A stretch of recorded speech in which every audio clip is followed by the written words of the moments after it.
গণপ্রজাতন্ত্রী বাংলাদেশ সরকারের মাননীয় প্রধান উপদেষ্টা মহোদয়কে অবগত করে শুরু করছি। আপনারা সবাই অবগত আছেন যে 14 থেকে 15 মাস আমরা শিক্ষা অধিকারটুকু আদায়ের লক্ষ্যে সংগ্রাম করে করে আন্দোলন করে করে ক্লান্ত হয়ে গেছে। ক্লান্তি একদম চূড়ান্ত পর্যায়ে এসে আমাদের দেয়ালে কি পিঠ থেকে গেছে, যে কারণে এখন আমরা অধ্যাদেশ না নিয়ে আর রাজপথ ছাড়ছি না, যাচ্ছি না। আমরা এরূপ লক্ষ্যমাত্রা নিয়েই গত 3 অক্টোবর আমরা আমাদের এক দফা কর্মসূচি ঘোষণা দিয়েছিলাম। আজকে আমরা সকাল 10টা থেকে আমাদের এক দফা কর্মসূচি বাস্তবায়ন করার অভিপ্রায় রাজধানীর ঐতিহ্যবাহী 7টি কলেজের 7টি গুরুত্বপূর্ণ পয়েন্ট থেকে আলাদা আলাদা ভাবে একটি বৃহৎ পদযাত্রা আয়োজন করে শিক্ষা ভবন অভিমুখে এসে অবস্থান নেই।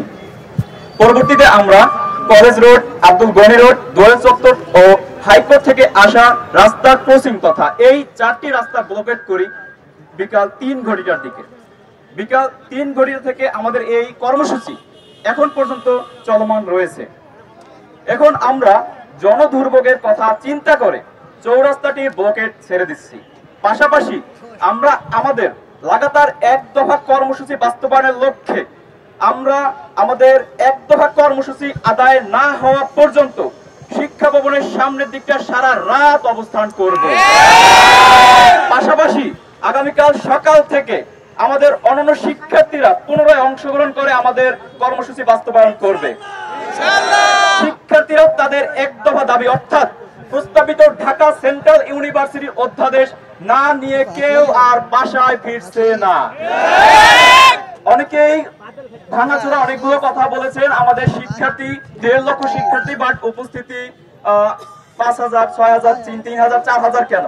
আমি একটি কথা তাদেরকে বলতে চাই, আপনারা জানেন প্রস্তাবিত ঢাকা সেন্ট্রাল ইউনিভার্সিটি তথা 7 কলেজে প্রায় 3টি বর্ষে এখন ফাইনাল পরীক্ষা চলমান রয়েছে, যে কারণে শিক্ষার্থীরা পরীক্ষা দিয়ে মাঝে মাঝে এখানে উপস্থিত হয়। যেমন আজকে 3টি পরীক্ষা ছিল, তারা দিয়ে বিকাল 5টার দিকে এখানে উপস্থিত হয়েছে, সারাদিনে তারা উপস্থিত হতে পারেনি। আবার আগামীকালকে সম্মান 4র্থ বর্ষের সমাপনী পরীক্ষা আছে, যে কারণে শিক্ষার্থীরা আজকে তেমন উপস্থিত হতে পারেনি, কারণ তাদের পড়ার টেবিলে থাকা খুবই দরকার। যে কারণে আমরা সেভাবে কর্মসূচি প্ল্যান করেছি, শিক্ষার্থীরা পরীক্ষাও দিবে, আমাদের কর্মসূচি চলমান রাখবে। কারণ হচ্ছে আমরা চাচ্ছি না কোনো শিক্ষার্থী যাতে একটি বর্ষ কোনোভাবে ক্ষতিগ্রস্ত হোক।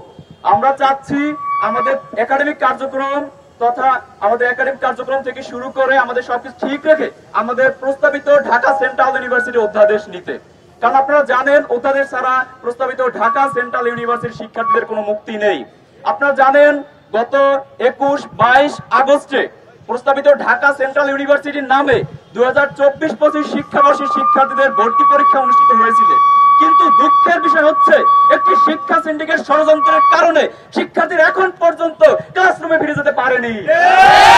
আমরা আজকে শিক্ষা ভবন অভিমুখ থেকে এই সংবাদ সম্মেলনের মাধ্যমে পুরো দেশবাসী তথা প্রশাসনের সকল ব্যক্তিবর্গকে জানাতে চাই, শিক্ষার্থীদের আকুতি, শিক্ষার্থীদের মিনতি, শিক্ষার্থীদের কান্না আপনারা শুনুন, শিক্ষার্থীদেরকে ক্লাসরুমে ফিরে যেতে সহায়তা করুন।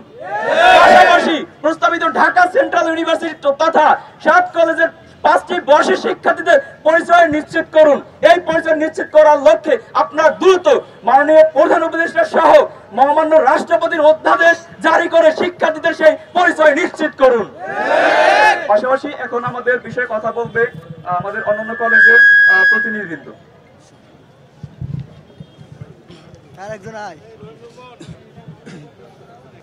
আপনারা জানেন যে বিগত প্রায় 1.5 বছর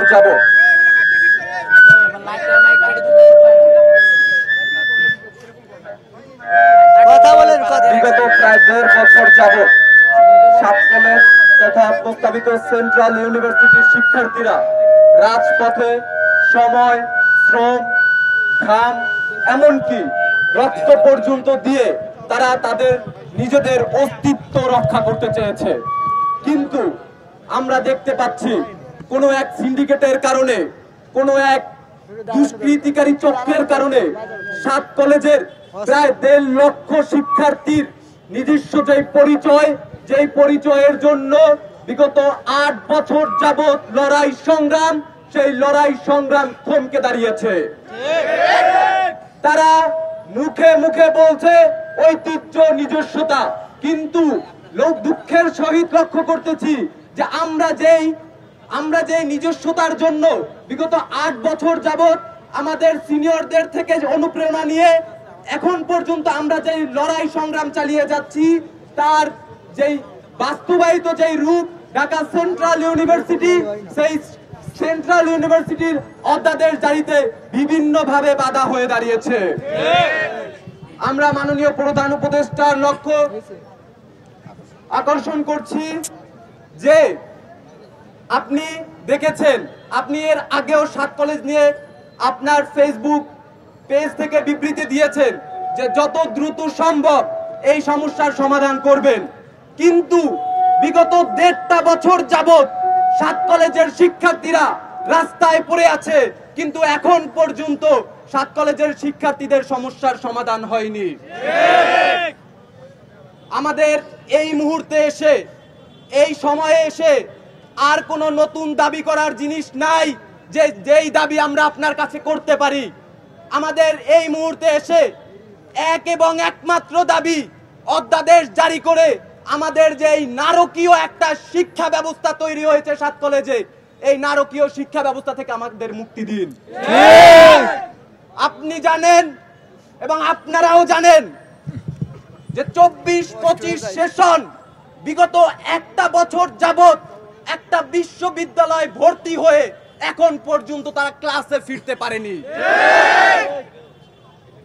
25-26 সেশনের ভর্তি পরীক্ষার সময় চলে এসেছে, ভর্তি পরীক্ষা চলছে বিভিন্ন বিশ্ববিদ্যালয়ে, কিন্তু দুঃখের সহিত আমরা লক্ষ্য করছি, আমরা অনুভব করছি যে 24-25 সেশনের শিক্ষার্থীরা আমার ক্যাম্পাসে ঘুরছে, কিন্তু ক্লাসরুমে ফিরতে পারছে না।